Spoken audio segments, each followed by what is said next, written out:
Percy Jackson and the Olympians. Lightning Thief by Riordan. Chapter 1. I accidentally vaporized my pre-algebra teacher. Look, I didn't want to be a half-blood. If you're reading this because you think you might be one, my advice? Close this book right now. Believe whatever lie your mom or your dad told you about your birth. Try to lead a normal life. Being a half-blood is dangerous. It's scary. Most of the time, it gets you killed in painful, nasty ways. You're a normal kid reading this because you think it's fiction. Great. Read on. I envy you for being able to believe that none of this ever happened. But if you recognize yourself in these pages, if you feel something stirring inside, stop reading immediately. You might be one of us. And once you know that, it's only a matter of time before they sense it too. And they'll come for you. Don't say I didn't warn you. My name is Percy Jackson. I'm 12 years old. Until a few months ago, I was a boarding student at Yancey Academy, a private school for troubled kids in upstate New York. Am I a troubled kid? Yeah, you could say that. I could start at any point in my short, miserable life to prove it, but things really started going bad last May, when our 6th grade class took a field trip to Manhattan. 28 mental case kids and 2 teachers on a yellow school bus, heading to the Metropolitan Museum of Art to look at ancient Greek and Roman stuff. I know. Sounds like torture. Most DNC field trips were, but Mr. Brunner, our Latin teacher, was leading this trip, so I had hopes. Mr. Brunner was this middle-aged guy in a motorized wheelchair. He had thinning hair and a scruffy beard, and a frayed tweed jacket, which always smelled like coffee. You wouldn't think he'd be cool, but he told stories and jokes and let us play games in class. He also had this awesome collection of Roman armor and weapons, so he was the only teacher whose class didn't put me to sleep. I hoped the trip would be okay. At least I hoped that for once I wouldn't get into trouble. Boy, was I wrong. See, bad things happen to me on field trips. Like, at my 5th grade school, when we went to the Saratoga battlefield, I had this accident with a Revolutionary War cannon. I wasn't aiming for the school bus, but of course I got expelled anyway. And before that, at my 4th grade school, when we took a behind-the-scenes tour of the Marine World Shark Pool, I sort of hit the wrong lever on the catwalk, and our class took an unplanned swim. And the time before that, well, you get the idea. This trip, I was determined to be good. All the way into the city, I put up with Nancy Boba Fett, the freckly, redheaded kleptomaniac girl, hitting my best friend Grover in the back of the head with chunks of peanut butter and ketchup sandwich. Grover was an easy target. He was scrawny. He cried when he got frustrated. He must have been held back several grades because he was the only 6th grader with acne and the start of a wispy beard on his chin. On top of all that, he was crippled. He had a note excusing him from PE for the rest of his life because he had some kind of muscular disease in his legs. He walked funny, like every step hurt him. But don't let that fool you. You should have seen him run one enchilada day in the cafeteria. Anyway, Nancy Boba Fett was throwing Walt a sandwich that stuck in his curly brown hair, and she knew I couldn't do anything back to her because I was already on probation. The headmaster had threatened me with death by in-school suspension if anything bad, embarrassing, or even mildly entertaining happened on this trip. I'm gonna kill her, I mumbled. Grover tried to calm me down. It's okay. I like peanut butter. He dodged another piece of Nancy's lunch. That's it. I started to get up, but Grover pulled me back to my seat. You're already on probation, he reminded me. You know who'll get blamed if anything happens. Looking back on it, I wish I'd decked Nancy Boba Fett right there and then. In-school suspension would have been nothing compared to the mess I was about to get myself into. Mr. Brunner led the museum tour. He rode up front in his wheelchair, guiding us through these big echoey galleries, past marble statues and glass cases full of really old black and orange pottery. It blew my mind that this stuff had survived for 2,000, 3,000 years. Gathered us around a 13-foot tall stone column with the big sphinx on the top. Started telling us how it was a grave marker, a stele, for a girl about our age. He told us about the carvings on the side. I was trying to listen to what he had to say because it was kind of interesting, but everybody around me was talking. And every time I told him to shut up, the other teacher chaperone, Mrs. Dodds, would give me the evil eye. Mrs. Dodds was this little math teacher from Georgia who always wore a black leather jacket, even though she was like 50 years old. She looked mean enough to ride a Harley right into your locker. She had come to Yancey halfway through the year when our last math teacher had a nervous breakdown. From her first day, Mrs. Dodds loved Nancy Bobofit and figured I was the devil's spawn.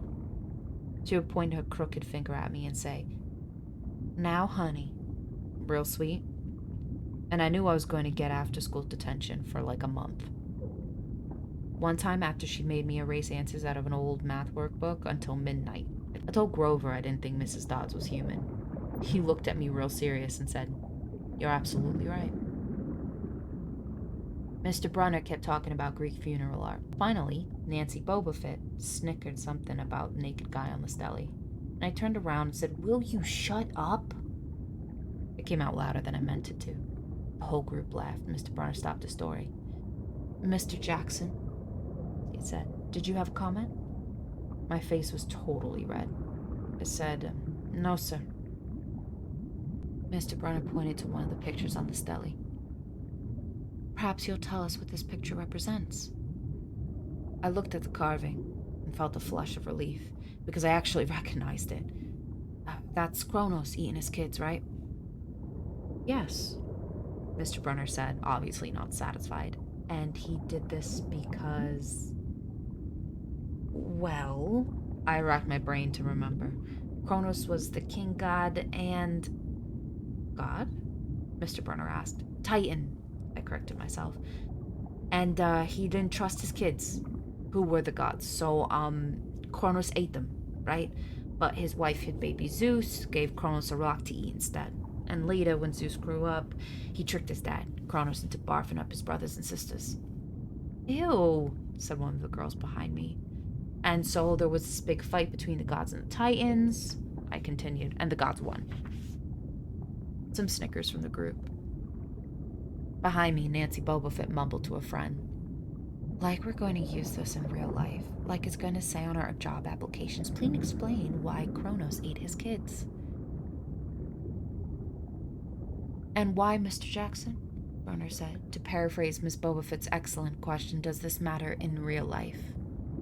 "Busted," Grover muttered. "Shut up," Nancy hissed, her face even brighter red than her hair. At least Nancy got packed too. Mr. Brunner was the only one who ever caught her saying anything wrong. He had radar ears. I thought about his question and shrugged. I don't know, sir." "I see." Mr. Brunner looked disappointed. "Well, half credit, Mr. Jackson.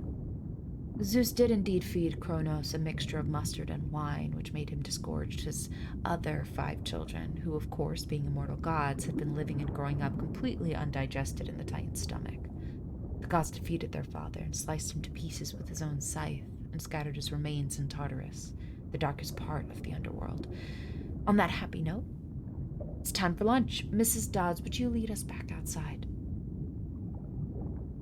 The class drifted off. The girls holding their stomachs, the guys pushing each other around, acting like doofuses.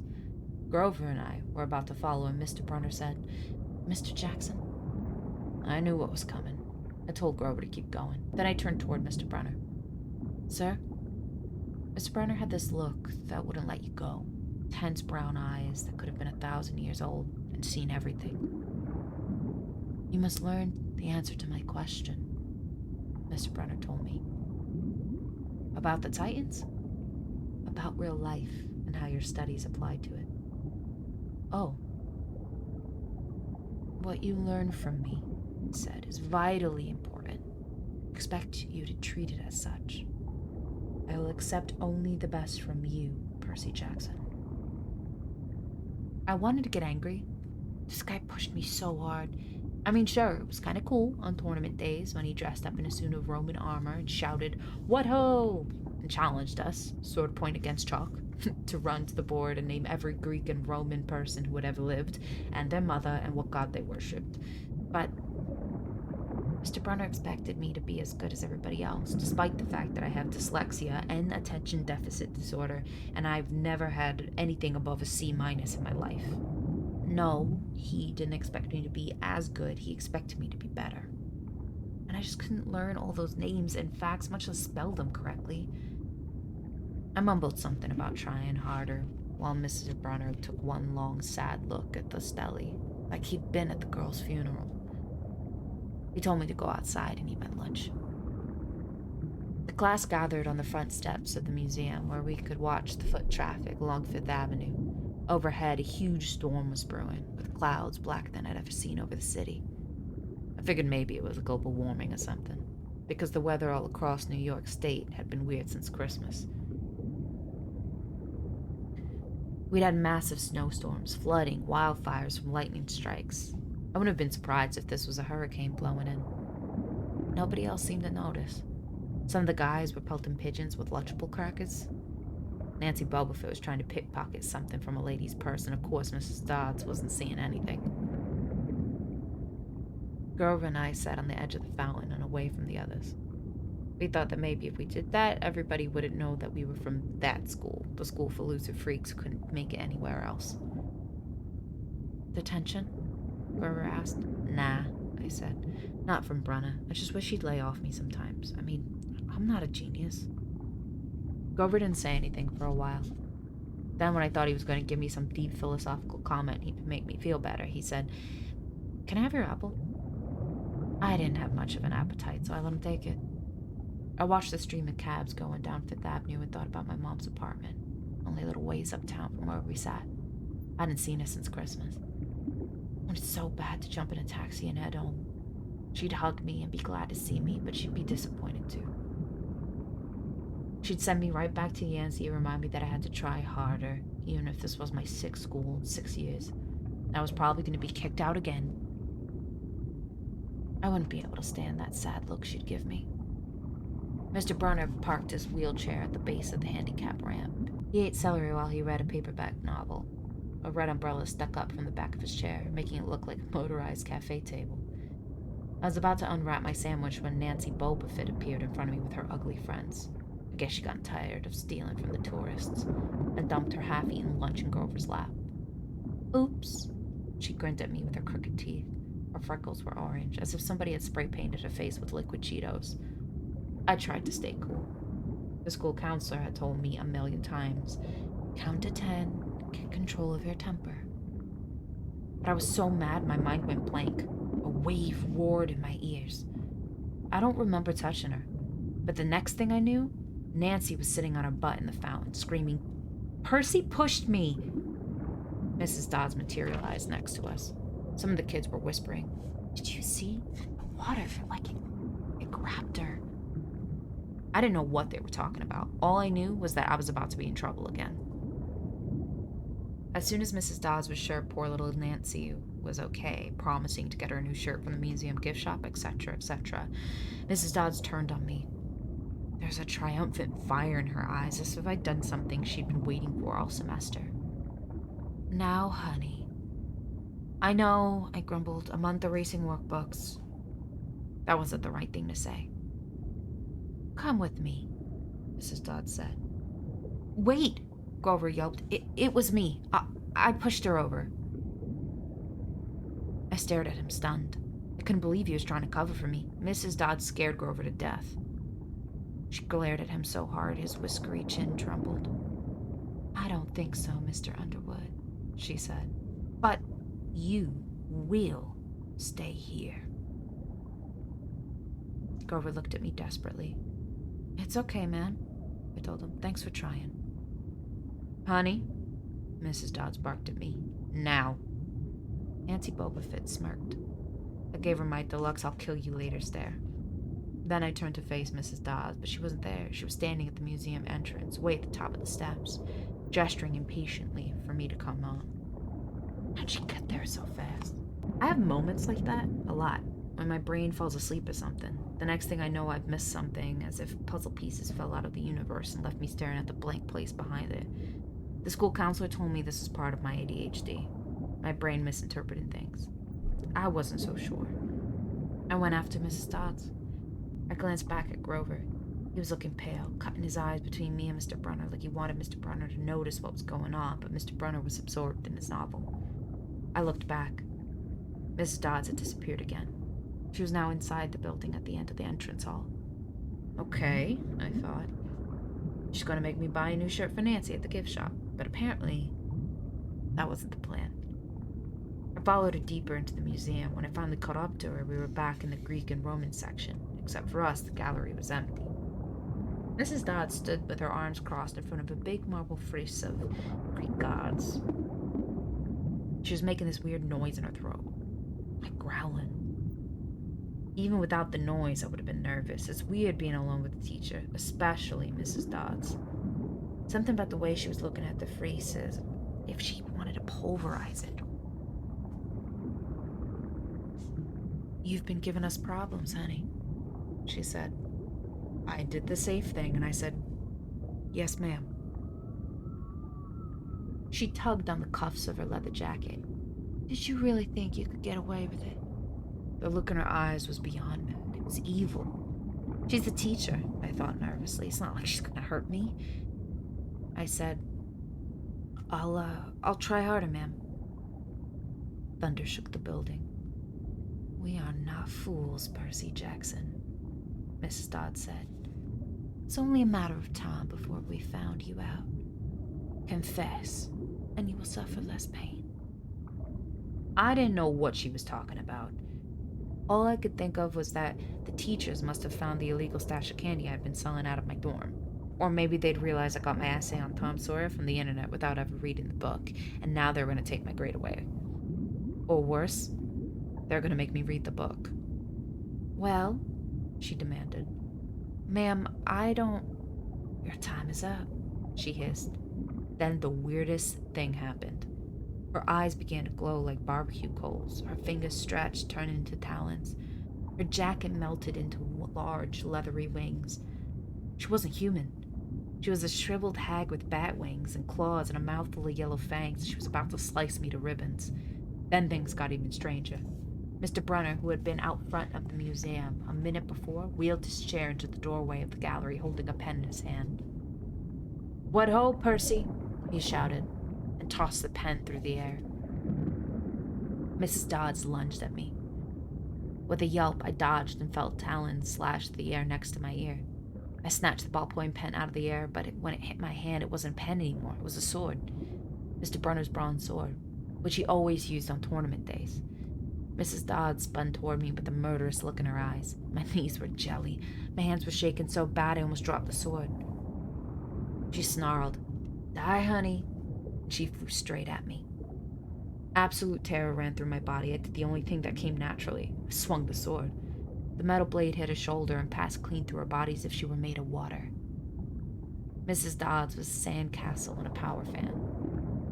She exploded into yellow powder, vaporized on the spot, leaving nothing but the smell of sulfur and a dying screech and a chill of evil in the air, as if two glowing red eyes. She was still watching me. I was alone. There was a ballpoint pen in my hand. Mr. Brunner wasn't there. Nobody was there but me. My hands were still trembling. My lunch must have been contaminated with magic mushrooms or something. Had I imagined the whole thing? I went back outside. It had started to rain. Grover was sitting by the fountain, a museum map tented over his head. Nancy Bobfit was still standing there, soaked from her swim in the fountain, grumbling to her ugly friends. And when she saw me, she said, "I hope Mrs. Kerr whipped your butt." I said, "Who?" "Our teacher, duh." I blinked. We had no teacher named Mrs. Kerr. I asked Nancy what she was talking about. She just rolled her eyes and turned away. I asked Grover where Mrs. Dodds was. He said, "Who?" But he paused first, and he would have looked at me, so I thought he was messing with me. "Not funny, man," I told him. "This is serious." Thunder boomed overhead. I saw Mr. Brunner sitting under his red umbrella, reading his book, as if he'd never moved. I went over to him. He looked up a little distracted. That would be my pen. Please bring your own writing utensils in the future, Mr. Jackson." I handed Mr. Brunner his pen. I hadn't even realized I was still holding it. "Sir, Where's Mrs. Dodds? He stared at me blankly. Who? The other chaperone, Mrs. Dodds, the pre-algebra teacher. He frowned and sat forward, looking mildly concerned.